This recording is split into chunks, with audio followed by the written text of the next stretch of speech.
بسم اللہ الرحمن الرحیم۔ السلام علیکم۔ بغداد کی ایک خاموش رات میں دریائے دجلہ کے کنارے ایک 13 سالہ یتیم لڑکا سالم بیٹھا تھا۔ اس کے والد یوسف بن کریم ایک ملاح تھے جو 3 سال پہلے سمندر میں ڈوب گئے تھے، جبکہ اس کی والدہ اسے چھوڑ کر کسی اور کے ساتھ چلی گئی تھی۔ تب سے سالم فٹ پاتھوں پر رہتا، مزدوری کرتا اور لوگوں کا بچا ہوا کھانا کھا کر زندگی گزارتا تھا، مگر اس کے پاس ایک ایسی امانت تھی جس کی حقیقت وہ خود بھی نہیں جانتا تھا۔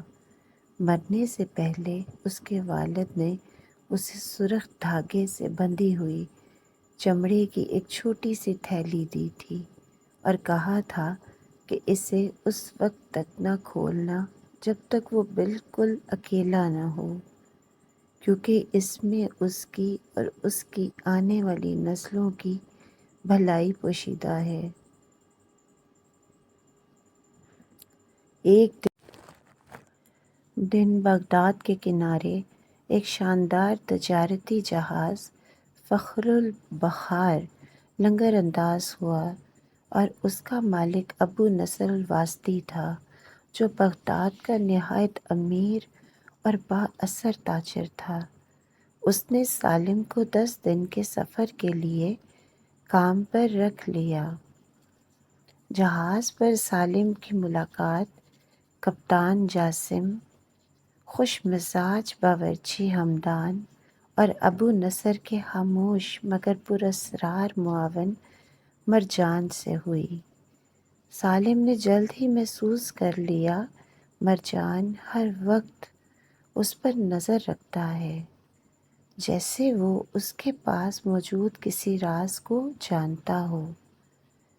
ایک رات حمدان نے سالم سے اس کے والد کا نام پوچھا۔ جب سالم نے بتایا کہ اس کے والد یوسف بن کریم تھے تو حمدان کا رنگ اڑ گیا۔ بعد میں اس نے سالم کو بتایا کہ چند سال پہلے ایک تجارتی جہاز جان بوجھ کر ڈبو دیا گیا تھا، کیونکہ اس میں ایک ایسی دستاویز موجود تھی جو کہ ایک وسیع زمین کی اصل ملکیت ثابت کرتی تھی۔ اس حادثے کا واحد زندہ بچنے والا شخص یوسف بن کریم تھا۔ یہ سن کر سالم کو پہلی دفعہ شک ہوا کہ شاید اس کے والد کی موت ایک حادثہ نہیں بلکہ قتل تھی۔ چند دن بعد ابو نصر نے سالم کو بلا کر پوچھا کہ کیا اس کے والد نے مرنے سے پہلے اسے کوئی چیز دی تھی؟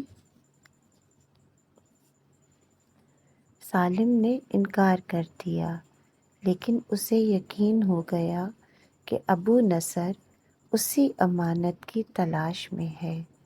اسی رات کسی نے اس کے سامان کی تلاشی بھی لی، مگر چمڑے کی تھیلی محفوظ رہی۔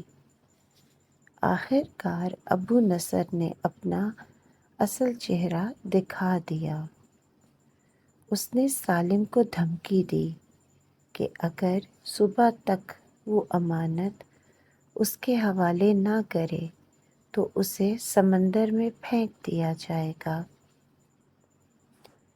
خوف اور بے بسی کے عالم میں سالم رات کے اندھیرے میں جہاز کے اگلے حصے پر جا بیٹھا۔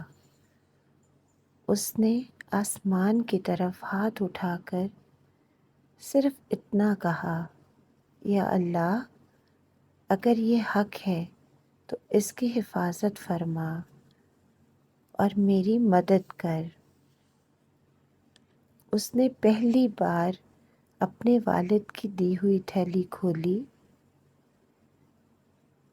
اس کے اندر ایک اصل دستاویز تھی جس سے ثابت ہوتا تھا کہ ابو نصر نے برسوں پہلے جال سازی کر کے ایک بہت بڑی زرعی زمین پر ناجائز قبضہ کیا تھا،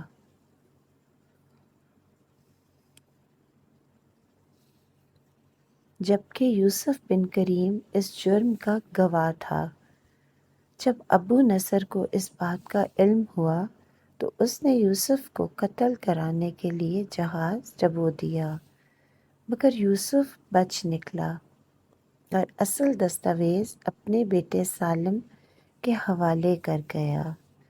فجر سے پہلے مرجان 2 آدمیوں کے ساتھ سالم کو مارنے اور دستاویز چھیننے آیا۔ عین اسی وقت سمندر میں شدید طوفان آ گیا اور ایک زبردست لہر نے پورے جہاز کو ہلا کر رکھ دیا۔ اسی افراتفری میں سالم کپتان جاسم کے پاس پہنچا اور اسے ساری حقیقت بتا کر اصل دستاویز اس کے حوالے کر دی۔ جب کپتان کو معلوم ہوا کہ سالم یوسف بن کریم کا بیٹا ہے تو اس نے بتایا کہ برسوں پہلے یوسف نے اس کی جان بچائی تھی اور آج وہ اس احسان کا بدلہ ادا کرے گا۔ جہاز بصرہ پہنچتے ہی جاسم سیدھا والی بصرہ کے پاس گیا، اصل دستاویز اور اپنی گواہی پیش کی۔ تحقیقات کے بعد ابو نصر کے تمام جرائم ثابت ہو گئے اور اسے فوراً گرفتار کر لیا گیا۔ ناجائز قبضہ کی گئی زمین اس کے اصل وارثوں کو واپس کر دی گئی۔ چونکہ سالم نے سچ کو دنیا کے سامنے لانے میں اہم کردار ادا کیا تھا، اس لیے والی بصرہ نے اس کے لیے اس زمین کی آمدنی میں مستقل حصہ مقرر کر دیا تاکہ وہ عزت اور سکون کے ساتھ اپنی باقی زندگی گزار سکے۔ اس دن سالم نے جان لیا کہ اللہ تعالیٰ کی مدد ہمیشہ کسی بڑے معجزے کی صورت میں نہیں آتی، کبھی وہ صحیح وقت پر آنے والی ایک لہر ہوتی ہے اور کبھی کسی نیک انسان کی وفاداری اور کبھی ایک چھوٹی سی امانت جو برسوں بعد حق کو دنیا کے سامنے لے آتی ہے۔ یہی اس کے والد کی امانت تھی جس نے نہ صرف ایک ظالم کو بے نقاب کیا بلکہ ایک یتیم بچے کی عزت، اس کے باپ کا نام اور انصاف بھی واپس دلایا۔